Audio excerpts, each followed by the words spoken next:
Praise the lord పిల్లలు, ఎలా ఉన్నారు అందరూ? బాగున్నారా? యేసయ్య ప్రేమను గుర్తించావా? ఆయన నీ కొరకు సిలువలో చేసిన ఆ త్యాగాన్ని అర్థం చేసుకున్నావా? ఆ త్యాగాన్ని, ఆ ప్రేమని కేవలం నీ కొరకే అని గుర్తించావా? లేదా ఆయన ప్రేమని చులకన చేసావా? దేవుడు చేసిన త్యాగం ఎంతో గొప్పది. ఈ లోకంలో ఎవరి కొరకు చేయలేని త్యాగాన్ని ఆయన నీ కొరకు చేస్తా వచ్చాడు. ఆ త్యాగాన్ని గుర్తించి మనము ఆయనకి ఎల్లప్పుడూ కృతజ్ఞతులమై ఉండి మన జీవితం ద్వారా ఆయనను సంతోషపరచాలి. అటువంటి జీవితాన్ని కలిగి ఉండటానికి ఇష్టపడదామా? ఈరోజు ఒక చక్కని స్టోరీ విందాం. ఒక ఊర్లో ఒక ఫ్యామిలీ ఉండేవారు.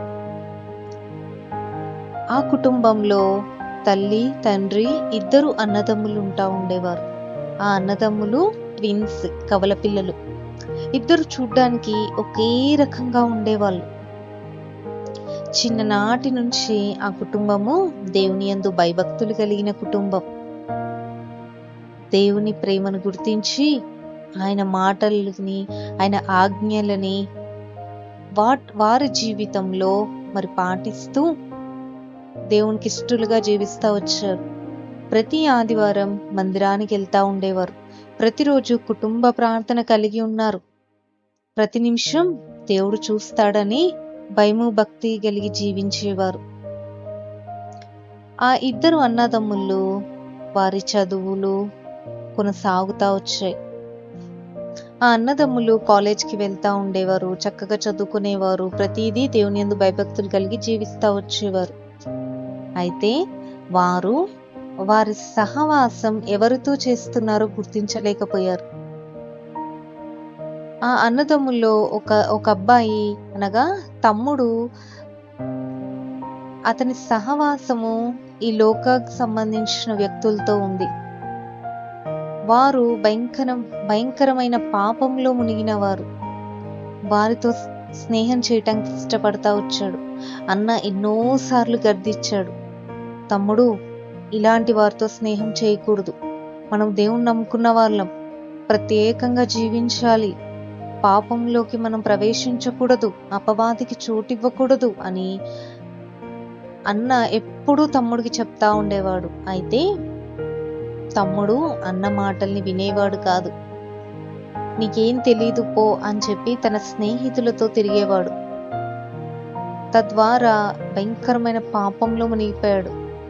మందు తాగడం, సిగరెట్ కాల్చడం, అమ్మాయిలతో తిరగడం, అంతేకాకుండా డ్రగ్స్ కి బానిసవడం. ఇంత ఘోరంగా తయారయ్యాడో తమ్ముణ్ణి చూసిన ఆ అన్నకి చాలా వేదన కలిగేది. చాలా బాధపడతా ఉండేవాడు. నా తమ్ముడిని ఎలాగూ మార్చాలి, ఎలాగూ తిరిగి దేవుని సన్నిధానానికి నడిపించాలి అని ప్రతి దినము బాధపడతా దేవుని సన్నిధిలో ప్రార్థన చేస్తూ వచ్చాడు. తమ్ముడు మాత్రం రోజు రోజుకి ఆయన చేస్తున్న పాపం ఎంతో పెరిగిపోతా వచ్చింది. అతన్ని బట్టి అతను అన్న, తల్లిదండ్రులు సంతోషం లేకుండా ప్రతిదినము దుఃఖిస్తా వచ్చారు. పాడైపోయిన తమ్ముడి జీవితాన్ని ఎలాగూ బాగు చేయాలో అర్థం కాని స్థితిలో, ఎలాగూ మార్చుకోవాలో అర్థం కాని స్థితిలో ఆ కుటుంబం ఉంది. ఒక దినాన్న తమ్ముడు ఏం చేశాడంటే తన స్నేహితులతో కలిసి మందు తాగడానికి వెళ్ళాడు. అక్కడికి వెళ్ళినప్పుడు ఆ పాపములో, ఆ కోపములో ఒక అతని మీద దాడి చేస్తా వచ్చాడు. ఆ దాడికి ప్రతిఫలంగా అవతల వ్యక్తి చనిపోయాడు. ఆ చనిపోయిన వ్యక్తిని చూసి వీరందరూ భయపడి ఎక్కడి వాళ్ళు అక్కడ పారిపోతా వచ్చారు. ఎందుకంటే పోలీసులు వచ్చి పట్టుకుంటారేమో, శిక్ష వేస్తారేమో అని భయపడి పారిపోతా వచ్చాడు. తమ్ముడు ఇంత అర్ధరాత్రైనా ఇంటికి ఇంకా రాలేదేంటని ఆ అన్న ఎదురు చూస్తా ఉన్నాడు.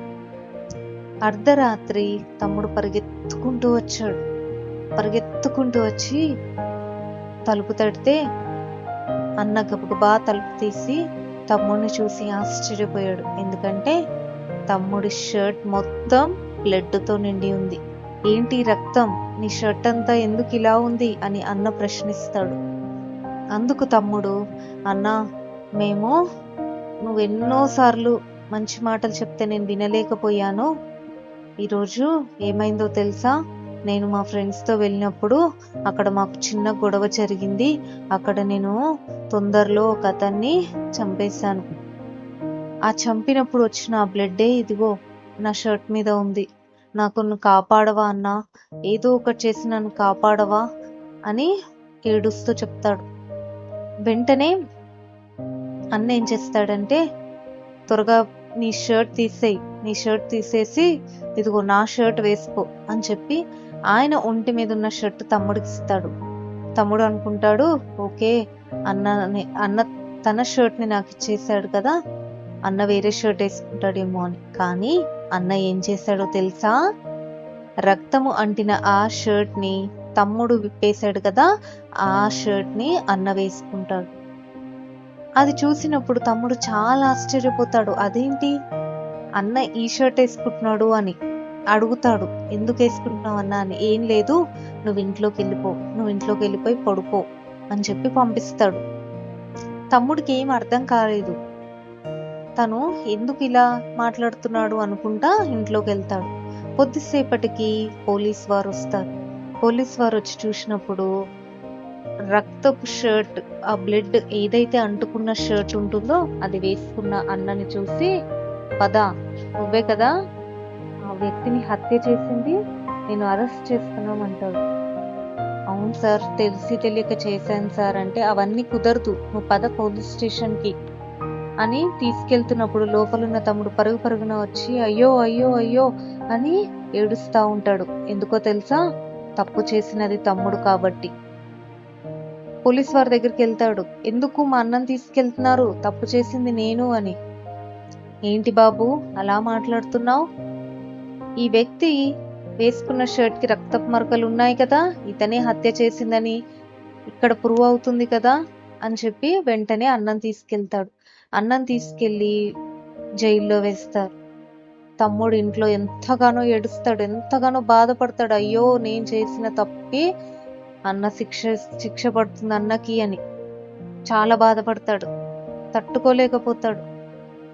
అన్న దగ్గరికి వెళ్తాడు. జైల్లో ఉన్న అన్నను చూడటానికి వెళ్ళినప్పుడు అన్న దగ్గర అడుగుతాడు, అన్నా నేను కదా తప్పు చేసింది, నేను కదా పాపము చేసింది, నా బదులు నువ్వెందుకు వచ్చావు, నువ్వెందుకు పాపం ఒప్పుకున్నావు, నువ్వెందుకు ఈ శిక్షను అనుభవిస్తున్నావు, నీకు ఉరి శిక్ష వేశారన్నా, ఇంకా కొన్ని రోజుల్లో నువ్వు మరణించాల్సి వస్తుంది, దీనికి కారణం నేనే అని తల బాదుకుంటూ ఏడుస్తాడు. అప్పుడు అన్న చెప్తాడు, తమ్ముడు చిన్ననాటి నుంచి దేవుని వాక్యం వింటూ దేవుని వాక్యాన్ని అనుసరిస్తూ బ్రతికిన వాళ్ళం. యవన కాలంలో నువ్వు ఈ లోకానికి లొంగిపోయి స్నేహితులతో పాపంలో మునిగి బానిసగా బ్రతికావు. నేను దేవుని యందు విశ్వసించి ఆయన యందు నిరీక్షణ కలిగి ఉన్నాను.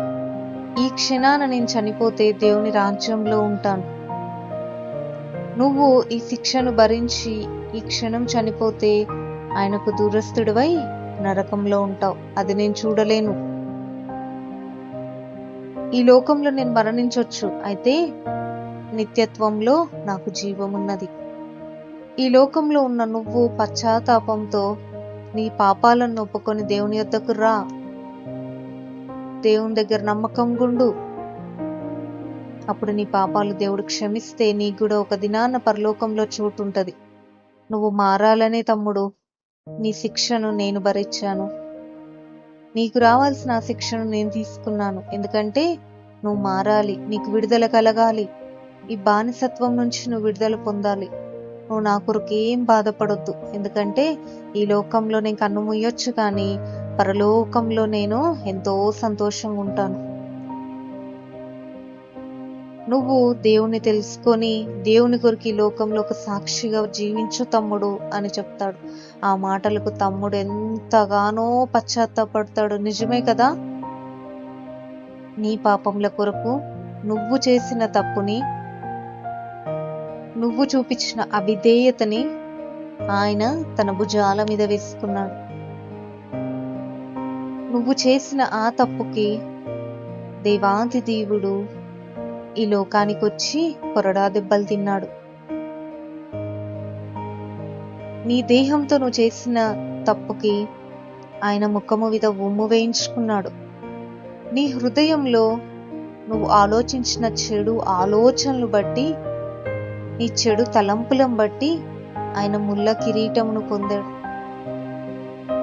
నీ చేతులతో చేసిన మహాఘోరమైన పాపములను బట్టి ఆయన చేతులకు శీలలు వేయించబడ్డాయి. వెళ్ళకూడని చోట్లకు నువ్వు వెళ్ళినందుకు ఆయన పాదాలకు మేకులు కొట్టారు. మోయలేనంత భారాన్ని మోస్తూ నువ్వు అనుభవిస్తున్న ఆ వేదన్ని, ఆ బాధని చూడలేక ఆయనే ఆ వేదనకరమైన, ఆ శాపభరితమైన ఆ సిలువను ఆయన మోసాడు. ఇది నీ కొరకు కాదా? ఇది నిన్ను విడుదల చేయడానికే కాదా? ఆయన ప్రేమను గుర్తిస్తున్నావా? ఆయన ప్రేమను చులకనగా చూడకు. ఆ మహా గొప్ప పరలోక వైభవాన్ని విడిచిపెట్టి ఈ లోకంలో పశువుల పాకలో జన్మించి నీ కొరకు ఎన్నో అవమానాలతో తన జీవితాన్ని జీవించి ఆఖరికి శపితమైన ఆ సిలువని ఆయన మోసి ఆ సిలువలో నీ కొరకు ఆఖరి రక్తపు ఒట్టు వరకు తన ప్రాణాన్ని ఇచ్చాడు. ఎంత గొప్ప ప్రేమ కదా! ఇటువంటి ప్రేమను మరొకసారి తలుచుకొని దేవుని దగ్గరకు, ఆయన పాదాలు పట్టుకొనుటకు వద్దామా? ప్రార్థన చేసుకుందాం. పరిశుద్ధమైన తండ్రి, నమ్మకమైన దేవా, మీకే వందనాలు ప్రభువా. అవునయ్యా, మా కొరకు నువ్వు చేసిన త్యాగం ఎంతో గొప్పది, ఎంతో శ్రేష్టమైనది. ఎవరూ చేయలేని త్యాగాన్ని మా కొరకు చేస్తా వచ్చావు. మేము పొందవలసిన శిక్షను నీ భుజముల మీద వేసుకున్నావు ప్రభువా. తిరిగి మాకు ఒక చక్కని అవకాశాన్ని ఇచ్చినందుకు వందనాలు. ఈ రోజే, ఈ క్షణమే నీ పాదాలు పట్టుకుంటున్నాం. మేము చేసిన పాపాలని, మా అవిధేయతని మమ్మల్ని క్షమించి ఈ రోజే తండ్రి మమ్మల్ని మీ బిడ్డలుగా చేర్చుకోండి ప్రభువా. నీ రాజ్యానికి వారసులుగా మమ్మల్ని చేర్చుకోండి ప్రభువా. తిరిగి ఇకను పాపం జోలికి వెళ్లకుండా మా హృదయములను కఠినపరిచి నీ ప్రేమతో మరి మా హృదయాన్ని నింపమని ప్రతిమిలాడుకుంటూ ఈ నా ప్రార్థన యేసుక్రీస్తు నామములో ప్రార్థించి అడిగి వేడుకుంటున్నాం తండ్రి. ఆమేన్. ప్రైజ్ ది లార్డ్ పిల్లలు.